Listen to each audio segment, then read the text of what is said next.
Guys, see, just to bring it back to the team, Scott McDonald writes in the comments, Adam Shropper McGinn playing behind Shankland. Apart from that, the same team that played Bolivia, keep Christie on the left and Gannon Doak on the right. What do you think of that? And who's going to start in goals? No, I don't agree, Dan. I think I've said all week, to me, it's the same team against Bolivia, except John McGinn replaces Ryan Christie. I'll be honest, I'll be amazed if it's anything different for that. And I know that's harsh on Ryan Christie, who's been brilliant in the 2 warm-up games against Curacao and Bolivia. But you don't leave John McGinn out of Scotland team. No, you don't. Steve Clarke, I think, pretty clear he's going to go with 2 strikers. I think Adams and Shankland's undroppable at the moment. And I think Adams played his way into the starting lineup last week. So, to me, the team pretty much picks itself. Steve Clarke said it today, it's going to be a squad World Cup.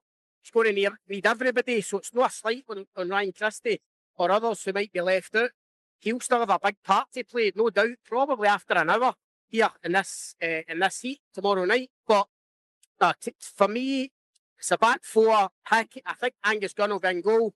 I think it'll be Hickey, Hanley, Hendry, Robertson, Gannon Doak, Ferguson, McTominay, McGinn, with Shankland and Adams up top. I'll be really surprised if it's it different. So you've got McGinn on the left? Yep. Okay. You're not sure about that, are you? I'm okay with it because I think he'll tuck in. Yeah. I mean, I know he plays the kind of opposite role at Villa just now, doesn't he? Where he's on the right but tucking in. Yeah. So he's a good enough football player. He can do it for the left-hand side. I do wonder, though, the only thing I do wonder about is, and I've mentioned this before, because I love the idea of McTominay and McGinn as the 2 in the centre mid.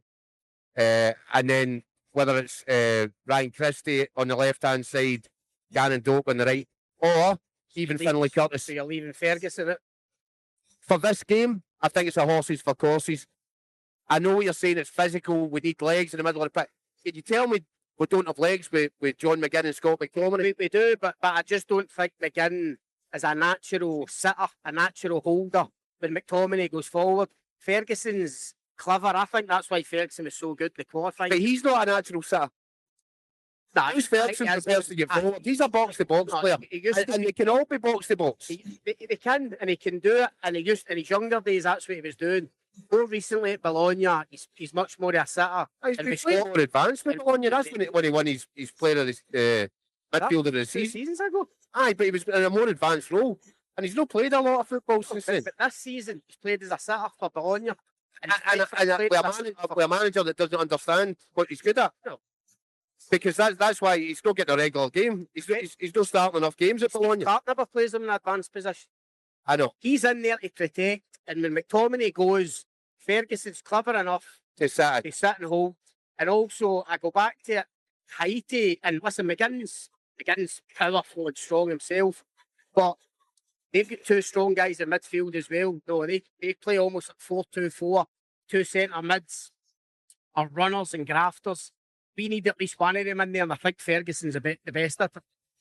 See, just going back to the goalkeeping thing, guys, I probably agree with you, Scott, that I think it will be Angus Gunn that gets the nod. If that is the case, though, it's pretty heartbreaking for Craig Gordon. I think we all want to see Craig Gordon at least get on the pitch at some point in this World Cup for a variety of reasons. You're not going to throw him a cap, Daniel, for sentimentality's sake. Not going to do that. He'll pick his best keeper and he'll play his best keeper.